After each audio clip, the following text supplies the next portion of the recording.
नमस्कार प्यारे बच्चों, मैं यशवंत सिंह आप सबका स्वागत करता हूँ आज की इस वीडियो में, जिसमें हम प्रश्नावली 1.2 के सेकंड टाइप को करने वाले। इससे जो हमारे पिछली वीडियो हुई थी उसमें हम लोगों ने 1.2 प्रश्नावली के फर्स्ट टाइप को कवर कर लिया था।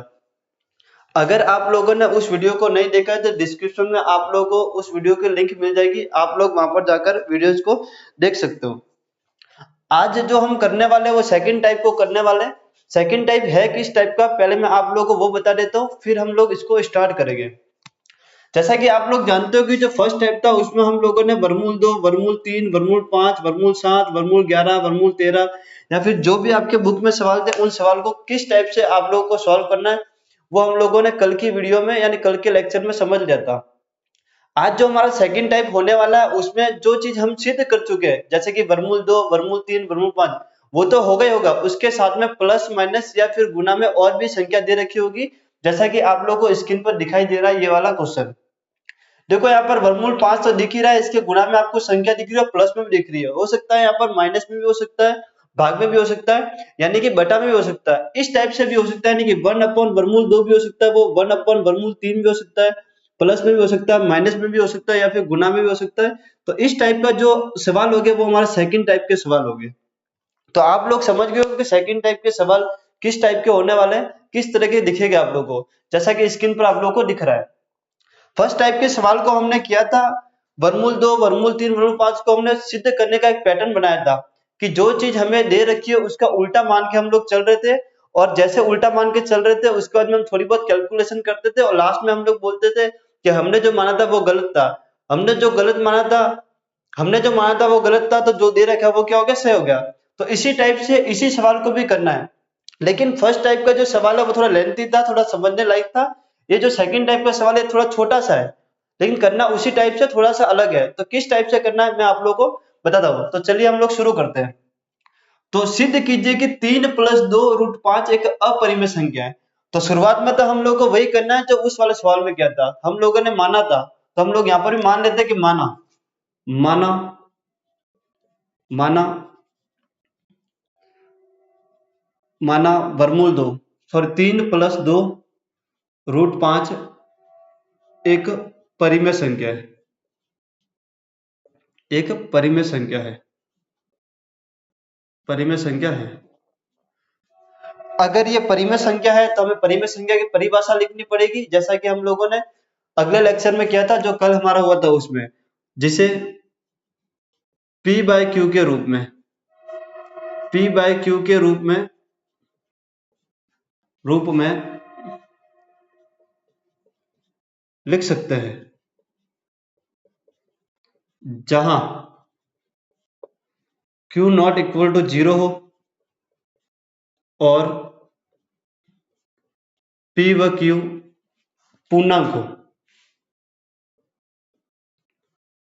हो। यही चीज हम लोगों ने कल लिखी थी। इसके अलावा हमने एक चीज और एडवांस में लिखी थी कि जो P और Q होगा वो सभाज्य संख्या होगी। हालांकि मैंने कल A व B माना था, तो आज मैं P व Q मान रहा हूँ, चलेगा, जो आपकी इच्छा वो आप लोग मान सकते हो। तो हमने बोला भाई कि जो P और Q होगा वो सभाज्य संख्या होगी। वहां पर सभाज्य की आवश्यकता पड़ती थी, इसलिए मैंने लिखा था। यहाँ पर बिना सभाज्य माने भी क्वेश्चन सॉल्व हो रहा है, इसलिए मैं इतना सा ही कथन लिख रहा हूँ, यानी इतना से एज्यूम कर रहा हूँ, इतना से मान रहा हूँ मैं कि भाई कि ये हमारा क्या है, P और Q क्या है, पूर्णांक है और ये एक अपरिमेय संख्या है। जैसा कि हम लोगों ने हिंदी में लिखा वैसा हमें गणित के फॉर्म में लिखना पड़ेगा, जैसा कि हम लोगों ने कल वाली वीडियो में किया था। तो 3 प्लस 2 रूट 5 इसको परिमेय संख्या माना तो इसको P बाय Q के रूप में हम लोग लिख देते हैं। इसके बाद थोड़ा सा अलग करना, हम लोग को अलग क्या करना वो आप लोग सुन लीजिए। जब भी सेकंड टाइप के सवाल आएंगे तो हमने जो फर्स्ट टाइप में सिद्ध किया कि वर्गमूल 2, वर्गमूल 3, वर्गमूल 5 एक अपरिमेय संख्या है, तो वो जो रूट वाली संख्या उनको हमें एक तरफ रखना है, बाकी सबको हमें एक तरफ ट्रांसफर कर देना है। तो यहाँ पर जो अपरिमेय संख्या है यानी कि वर्गमूल 5 है, इसको हमें एक तरफ लाना है, बाकी सबको हमें एक तरफ ट्रांसफर कर देना है। अगर मुझे इस वर्गमूल 5 को एक तरफ रखना है तो ये कहां पर जाएगा, उस तरफ जाएगा, यानी कि ये जो वर्गमूल ये सॉरी 3 है वो किधर जाएगा, इस तरफ जाएगा।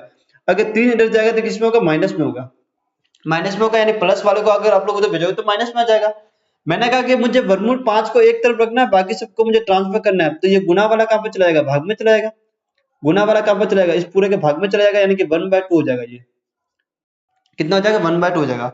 थोड़ा सा अगर मैं इसे और सॉल्व करता हूँ तो क्या होगा, √5 इक्वल टू क्या हो जाएगा, ये √5 इक्वल टू क्या हो जाएगा, यानी कि ये p का p माइनस का 3q अपॉन q हो जाएगा। यानी कि मैंने q को एलसीएम ले लिया, मैंने q को क्या कर दिया, एलसीएम ले लिया। अगर मैं q को एलसीएम लूंगा तो p माइनस 3q हो जाएगा और ये कितना हो जाएगा, 2q हो जाएगा। यानी कि 2 को अंदर गुना करा दिया। इतना सा आप लोगों को सॉल्व करना और इसको समीकरण 1 नाम दे देना है। जो पहला टाइप था उस टाइप में हम लोगों ने ऐसे नहीं किया था, हमने माना था और उसका भी वर्क वगैरह कुछ किया था और कैलकुलेशन की थी। लेकिन जब भी सेकंड टाइप का सवाल आएगा तो आप लोगों को पहले मानना है, मानने के बाद उसको परिमेय संख्या के रूप में लिखना है और जो भी रूट वाली संख्या है उसको एक तरफ लाना है। एक तरफ लाने के लिए आप लोग पक्षांतरण करोगे, यानी कि जो रूट वाली संख्या है उसको आप लोग पक्षांतरण करके एक तरफ लाओगे, बाकी सबको आप लोग एक तरफ ले जाओगे। अब थोड़ा सा यहाँ आप लोग समझने की कोशिश करोगे। मैंने कहा कि जो P व Q है ये पूर्णांक है, मैंने कहा कि P व Q पूर्णांक है, यानी कि यहाँ पर आप लोगों को दिख रहा होगा P और Q दोनों आ रहे हैं और यहाँ पर प्लस माइनस माइनस में आ रहा है और नीचे भाग में आ रहा है। इसको थोड़ा समझने की कोशिश करेंगे। अगर मैं बोलता हूँ P और Q पूर्णांक है, पूर्णांक का मतलब कोई संख्या प्लस वाली होगी या माइनस वाली होगी, यानी पूर्णांक दो टाइप के होते हैं, धनात्मक पूर्णांक या ऋणात्मक पूर्णांक। अगर मैं पूर्णांक यानी मान लेते भाई कि 2 है, अगर मैं 2 में 3 को जोड़ूंगा तो भी तो 5 आएगा और 5 भी तो एक पूर्णांक है। अगर मैं 5 में से 2 को घटाऊंगा तो अभी 3 आएगा, यानी 3 भी तो एक पूर्णांक है।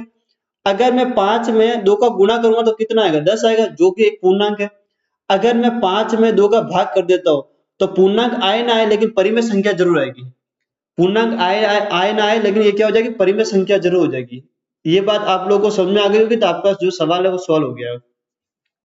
मैंने कहा कि जो P व Q पूर्णांक है, अगर मैं इनको जोड़ूं तो भी पूर्णांक आएगा, अगर मैं इन्हें घटाऊं तो भी पूर्णांक आएगा, अगर मैं इन्हें गुणा करूं तो भी पूर्णांक आएगा। अगर मैं पूर्णांक में पूर्णांक का भाग दूं तो पूर्णांक आए या ना आए लेकिन परिमेय संख्या जरूर आएगी। तो इसमें आप लोगों को दिख रहा होगा ये पूर्णांक में से पूर्णांक घट रहा है और नीचे भाग लग रहा है, यानी कि ये क्या होगा, परिमेय संख्या होगी। यानी कि ये क्या होगा, एक परिमेय संख्या होगी।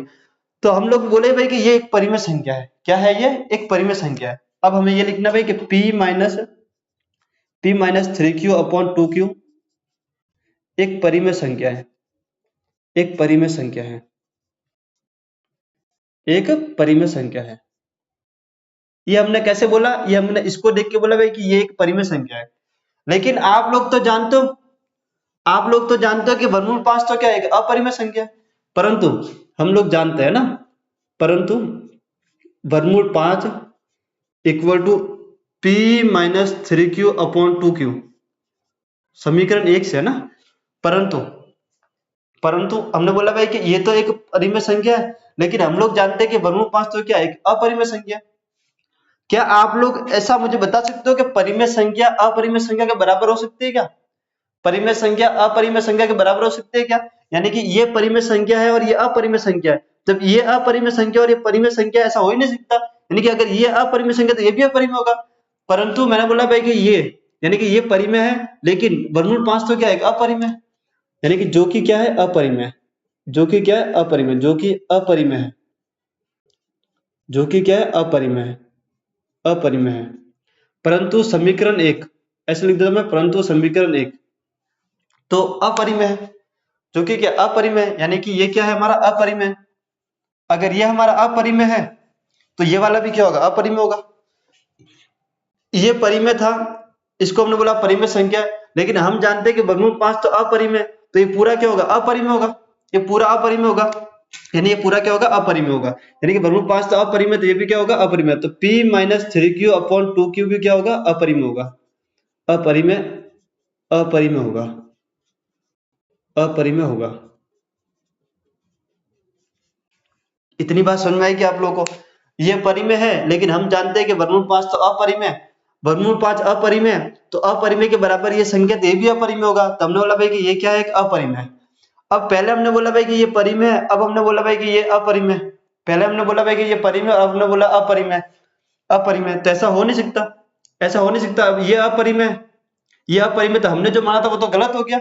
हमने क्या माना था भाई, ये तो परिमेय संख्या है, हमने क्या माना था, ये तो परिमेय संख्या है, जो कि संभव नहीं है, जो कि संभव नहीं है, जो कि संभव नहीं है।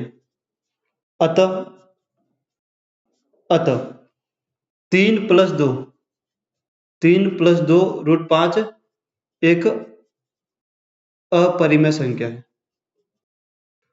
अपरिमेय संख्या है, अपरिमेय संख्या है। तो ये है हमारा सेकंड टाइप का दूसरा सवाल। जो कि बहुत छोटा सा है, बहुत शानदार सा सवाल है, बहुत सरल वे में आप लोगों को समझ में आ गया होगा करना क्या है। सिंपली मैं आप लोगों को बता देता हूँ कि जब भी सेकंड टाइप के सवाल आएगा तब आपको ये 2 लाइनें लिखनी है जो आप लोगों ने फर्स्ट टाइप में लिखी थी। उसके बाद में आप लोगों को गणितीय फॉर्म में लिखना है और इसको क्या करना है, आप लोगों को जो रूट वाली संख्या है उसको एक तरफ रखना है।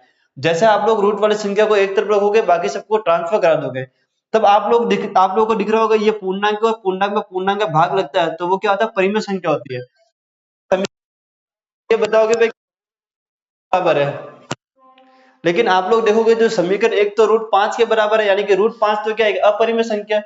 तो हमने बोला परंतु ये एक अपरिमेय संख्या है, अगर ये अपरिमेय तो ये भी क्या होगा, अपरिमेय होगा, ये भी अपरिमेय होगा, ये भी अपरिमेय होगा, जो कि संभव नहीं है। यानी पहले तो हम लोग बोल रहे परिमेय है और फिर हम लोग बोल रहे अपरिमेय, जो कि संभव नहीं है। अतः जो हमने माना था,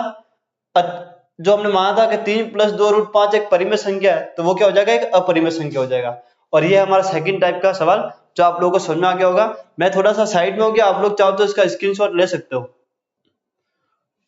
अब हम नेक्स्ट क्वेश्चन को करेंगे, प्रश्न वाली 1.2 का तीसरा सवाल। इसमें आप लोगों को दिख रहा होगा कि 3 सवाल आप लोगों को दे रखे। सिद्ध कीजिए कि निम्नलिखित संख्या अपरिमेय, यानी कि पहला आप लोगों को दे रखा है, दूसरा दे रखा है, तीसरा दे रखा है। ये तीनों सवाल सेकंड टाइप के, मैं आप लोगों को पहले ही बता चुका हूँ कि भाग में हो, गुणा में हो या फिर प्लस में हो, इस टाइप के जो सवाल होंगे वो हमारे सेकंड टाइप के सवाल होंगे। इसमें से जो पहला सवाल है उसको हम लोग करते हैं। 1/√5 ये आप लोगों को सिद्ध करना है कि ये एक परिमेय संख्या है। तो सबसे पहले तो हम लोग मान लेंगे कि माना 1/√2 एक परिमेय संख्या है, एक परिमेय संख्या है, परिमेय संख्या है। अगर ये परिमेय संख्या है तो इसे हम लोग P/Q के रूप में लिख सकते हैं। तो ये P/1/2 लिख दिया मैंने, और यहाँ पर ब्रैकेट में मैं लिख देता हूँ लेट, है ना, कि जो Q है वो नॉट इक्वल टू 0 होना चाहिए और P व Q क्या होना चाहिए, पूर्णांक होने चाहिए। P व Q क्या होना चाहिए, पूर्णांक है। ये मैंने ब्रैकेट में लिख दिया। आप लोग चाहो तो हिंदी में कथन पूरा लिख सकते हो कि माना कि 1/√2 एक अपरिमेय संख्या है, जिसे P/Q के रूप में लिख सकते हैं, जहाँ Q नॉट इक्वल टू 0 और P और Q पूर्णांक हो। मैंने ये लिखा और फिर इसको गणित के फॉर्म में लिख दिया, और फिर डायरेक्ट मैंने क्या कर दिया, इसको गणित के फॉर्म में लिख दिया कि Q बराबर 0 नहीं होना चाहिए और P और Q क्या होना चाहिए, पूर्णांक होना चाहिए। आप लोग चाहो तो हिंदी में लिख दो, मैंने गणित में लिख दिया, थोड़ा क्वेश्चन को कम लिखने की वजह से। मैंने कहा था कि सेकंड टाइप में जो रूट वाले संख्या की उसको मैं एक तरफ रखना है और बाकी सबको एक तरफ करना है। अगर मैं इसको उल्टा कर देता हूं तो ये वाला भी उल्टा होगा, यानी कि मैं व्युत्क्रम कर देता हूं। क्या कर देता हूं मैं, व्युत्क्रम।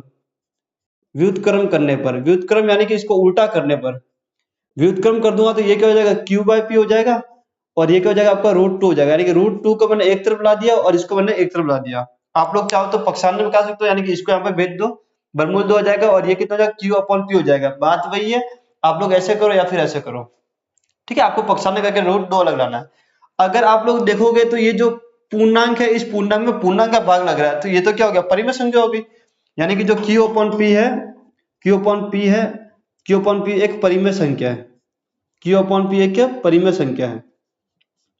Q/P एक परिमेय संख्या है, परिमेय संख्या। अगर ये परिमेय संख्या तो इसके बराबर वाला भी परिमेय होगा, परिमेय होगा तब तो वर्गमूल 2 भी एक परिमेय संख्या होगी, एक परिमेय संख्या होगी,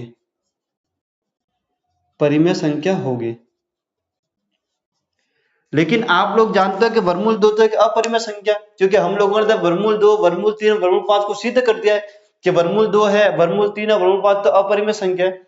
हमने बोला भाई कि ये परिमेय तो ये भी परिमेय संख्या होगी, लेकिन हम लोग तो जानते हैं कि वर्गमूल 2 तो क्या है, अपरिमेय संख्या है। तो वो चीज भी हमको लिखनी पड़ेगी कि लेकिन हम जानते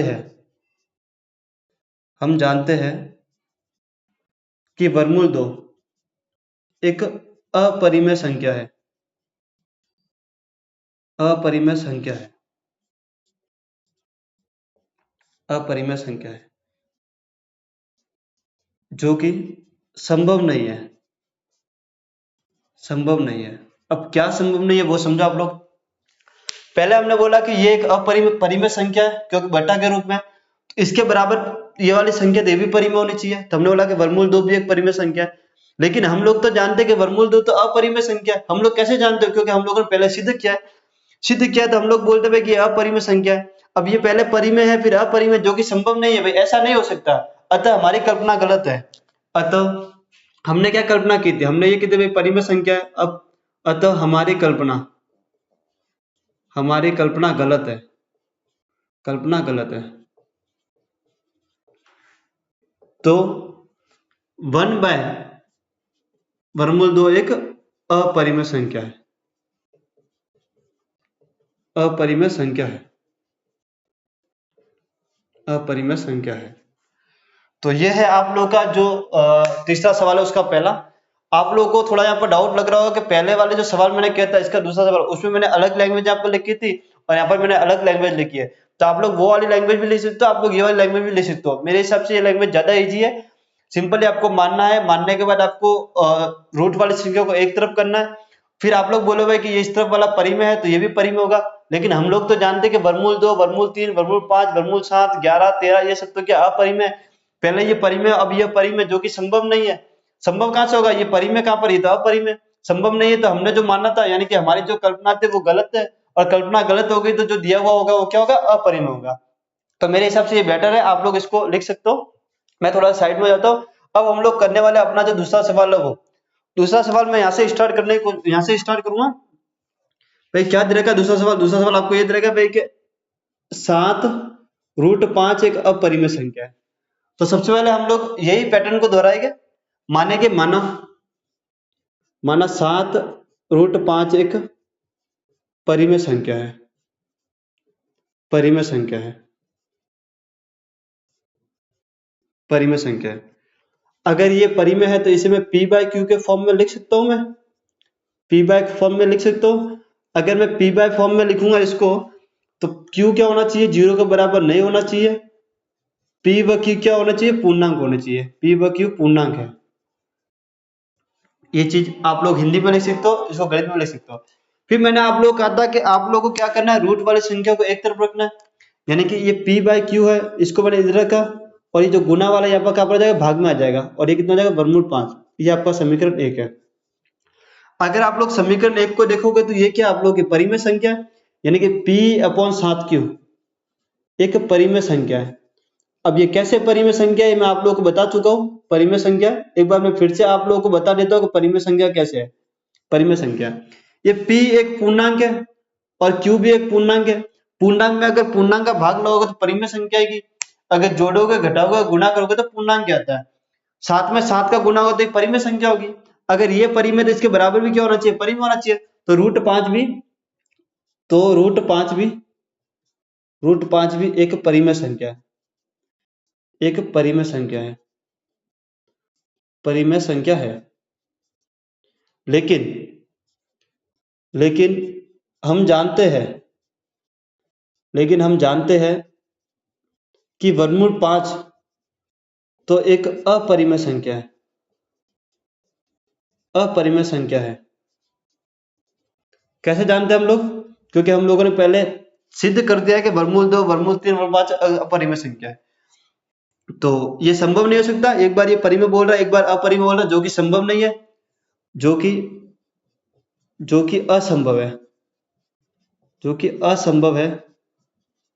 अतः हमारी कल्पना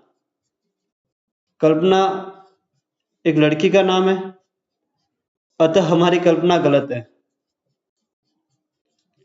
कल्पना एक लड़की का नाम नहीं है, मैं मजाक कर रहा हूं। अतः हमारी कल्पना, या हमने ये जो कल्पना की थी कि परिमेय संख्या, ये गलत है। तो 7√5 एक अपरिमेय संख्या होगी, अपरिमेय संख्या है, अपरिमेय संख्या है। तो हमारी कल्पना जो मानी थी वो गलत हो गई है, और अगर ये गलत है तो हमारा जो दिया हुआ होगा वो क्या होगा, अपरिमेय संख्या होगी। आई होप कि आप लोगों को समझ में आ गया होगा कि सेकंड टाइप के जो सवाल है वो कितने इजी है। उनकी लैंग्वेज भी बहुत छोटी सी है। आपको पहले परिमेय संख्या मानना है, फिर आप लोग को बताना है कि ये जो है ये पूर्णांक है, फिर आप लोग को जो भी रूट वाली संख्या आती है साथ में उनको अलग करना है, बाकी सबको ट्रांसफर करना है। ट्रांसफर करने के बाद आपको बोलना है कि भाई कि दिया हुआ एक परिमेय संख्या है तो जो रूट वाली संख्या वो भी परिमेय होगी। लेकिन हम लोग जानते हैं कि रूट वाली संख्या तो क्या होती है, अपरिमेय संख्या होती है, तो पूरा ही क्या होगा, एक अपरिमेय होना चाहिए। पूरा ही क्या होना चाहिए, अपरिमेय होना चाहिए। यानी कि ये परिमेय है तो ये भी परिमेय होगा, लेकिन हम लोग जानते हैं कि ये तो अपरिमेय संख्या है। ये तो क्या है, अपरिमेय संख्या है। तो ये अपरिमेय संख्या है, पहले परिमेय बोल रहे फिर अपरिमेय बोल रहे, जो कि संभव ही नहीं है। संभव नहीं, तो हमने जो कल्पना की थी वो गलत हो गई, और गलत हो गई तो जो दिया हुआ है वो क्या हमारा एक परिमेय संख्या, अपरिमेय संख्या है। तो ये है हमारे 2 क्वेश्चन। अब लास्ट क्वेश्चन हमारा बचा जिसको हम लोग करने वाले हैं। तो जो तीसरा सवाल है वो हमको दे रखा है कि 6 + √2 एक अपरिमेय संख्या, ऐसा आप लोगों को सिद्ध करना है। तो आप लोग जानते हो कि एक टाइप का सवाल है और इसको मेरे हिसाब से, तो आप लोग मेरे हिसाब से इस सवाल को कर सकते हो, लेकिन मैं आपकी संतुष्टि के लिए इस सवाल को करवा देता हूं। जैसा कि 6 + √2 ये आपका तीसरा सवाल है और इस प्रश्नावली का आखिरी सवाल है। तो अगर अभी भी आप लोगों को समझ में नहीं तो आप लोग थोड़ा बहुत समझने की कोशिश करो। लेट यानी कि माना 6 + √2 एक परिमेय संख्या है। क्या मानते हैं हम लोग, परिमेय संख्या, परिमेय संख्या है। अगर ये परिमेय संख्या तो इसको p/q के फॉर्म में लिख सकता हूं मैं। तो 6 + √2 ये मैंने इसको p/q के फॉर्म में लिख दिया। कथन हमने आधा लिखा है तो इसलिए हम लोग गणित के फॉर्म में लिख देते हैं कि q जो होना चाहिए वो 0 के बराबर नहीं होना चाहिए और p व q क्या होने चाहिए, पूर्णांक होने चाहिए। मेरे हिसाब से आप लोगों को अभी तक रट गया होगा पूर्णांक है कि क्या क्या चीजें हमें लिखनी होती है। इसके बाद हम लोग ये करते हैं कि जो रूट वाली संख्या तो उनको हम लोग एक तरफ लाते हैं। अगर मैं रूट वाली संख्या को एक तरफ लाऊंगा तो ये प्लस वाला इस तरफ जा जाएगा, यानी ये क्या हो जाएगा, माइनस हो जाएगा। तो माइनस का 6 हो जाएगा और ये रूट इधर 2 रह जाएगा, ये होगा। थोड़ा सा मैं इसे और सॉल्व कर देता हूं। मैं q को क्या ले लेता हूँ, लघुत्तम लेता हूँ, यानी कि लघुत्तम लेता हूँ। तो ये कितना होगा, p - 6q हो जाएगा। कितना हो जाएगा, 6q = √2 आएगा। और ये हमारा समीकरण 1 है, ये हमारा समीकरण 1 है। आप लोग जानते हो कि ये पूर्णांक है और ये भी पूर्णांक है, तो क्या होगा, परिमेय संख्या होगी। तो हम लोग लिखते हुए कि जो p - 6q/q है, समीकरण 1 है ना, ये समीकरण 1 से, समीकरण 1 से p - 6q/q है। q एक परिमेय संख्या है। क्या है भाई, ये परिमेय संख्या है, परिमेय संख्या है। तो ये परिमेय है तो इसके बराबर वाला भी परिमेय होगा। तो √2 भी एक परिमेय संख्या होगी, एक परिमेय संख्या होगी, परिमेय संख्या होगी। लेकिन आप लोग तो जानते हो कि वर्गमूल 2 तो क्या है, अपरिमेय संख्या। तो वही कथन आप लोगों को लिखना है। लेकिन हम जानते हैं कि वर्गमूल 2 तो एक इरेशनल, अपरिमेय संख्या है, अपरिमेय संख्या है। पहले परिमेय बोला फिर अपरिमेय बोला, ऐसा तो ना होता है, ये संभव ही नहीं है, जो कि असंभव है, असंभव है। अतः हमारी कल्पना गलत है, कल्पना गलत है, हमारी कल्पना गलत है। कल्पना हमारी ये थी कि परिमेय संख्या है, और यही गलत हो गया तो बचा क्या, अपरिमेय होगा। जो कि 6 + √2 एक 6 + √2 एक अपरिमेय संख्या है। अतः 6 + √2 एक अपरिमेय संख्या है। अतः 6 + √2 एक अपरिमेय संख्या है। तो आशा करता हूँ कि जो प्रश्नावली 1.2 का सेकंड टाइप था वो आप लोगों को समझ में आ गया होगा कि किस टाइप से आप लोगों को लिखना है। मैंने इस पर बेस आप लोगों को 4 सवाल करा दिए, हालांकि सवाल 2 कराए लेकिन एक दूसरा क्वेश्चन कराया और तीसरे क्वेश्चन में 3 क्वेश्चन ये थे, तो कुल मिला के 4 सवाल मैंने आप लोगों को करा दिया है। इससे जो पिछली वीडियो हुई थी उसमें हम लोगों ने फर्स्ट टाइप को कवर किया था, उसमें हम लोगों ने 3 सवाल किए थे। एक तो प्रश्नावली 1.2 का पहला सवाल किया था, इसके अलावा एक परिमेय थी वो उसको किया था वर्गमूल 2 वाली, और एक उदाहरण था उसको किया था हमने वर्गमूल 3 वाले, यानी कि वर्गमूल 2, वर्गमूल 3, वर्गमूल 5 को किया था। और आज हम लोगों ने सेकंड टाइप के 4 सवाल किए। तो आशा करता हूँ कि आप लोगों को ये जो फर्स्ट और सेकंड टाइप है ये आप लोगों को समझ में आ गया होगा। अगर आप लोगों को समझ में आ गया है तो ये फिक्स है कि आप लोगों को बोर्ड एग्जाम में या तो फर्स्ट टाइप से या सेकंड टाइप से क्वेश्चन को देखने को मिलेगा। अभी जो पैटर्न चल रहा है बोर्ड एग्जाम का उस हिसाब से अगर देखा जाए तो आप लोगों को सेकंड टाइप के क्वेश्चन को करना चाहिए, क्योंकि सेकंड टाइप के क्वेश्चन अब आपको बोर्ड एग्जाम में देखने को मिलेंगे। क्योंकि ये जो प्रश्नावली है थोड़े कम नंबर की हो गई है, उस हिसाब से आपका जो पहला सवाल है यानी जो फर्स्ट टाइप है वो 5 नंबर का बनता है बोर्ड एग्जाम में, लेकिन जो सेकंड टाइप का सवाल है वो 3 या 4 नंबर में आराम से हो सकता है, क्योंकि बहुत छोटा सा है तो बच्चे इसको आराम से कर भी पाते हैं और एक्स्ट्रा इसके 3 या 4 नंबर दे सकता है। तो फर्स्ट टाइप आपको करना जरूरी है, साथ में सेकंड टाइप भी बहुत इंपॉर्टेंट है, क्योंकि एग्जाम में ये आपको दिखेगा कहीं ना कहीं पर। तो अगर आप लोग सीख गए तो आपके 4 या 3 नंबर फिक्स हो गए, ये मैं दावे के साथ कह सकता हूँ। साथ ही आप लोगों से एक रिक्वेस्ट है कि आप लोग अपने जो मिलने वाले मित्र वगैरह है उनको भी मेरी वीडियो को शेयर जरूर करें और चैनल को सब्सक्राइब जरूर करवाएं, क्योंकि बहुत से लोग ऐसे हैं जिन्होंने चैनल को सब्सक्राइब कर रखा है लेकिन वो वीडियो को देखते हैं। तो ऐसा ना हो, आप लोगों के मिलने वालों को जरूर कंटेंट शेयर करें अगर आप लोगों को अच्छा लगता है तो। आज के लिए इतना काफी है, धन्यवाद।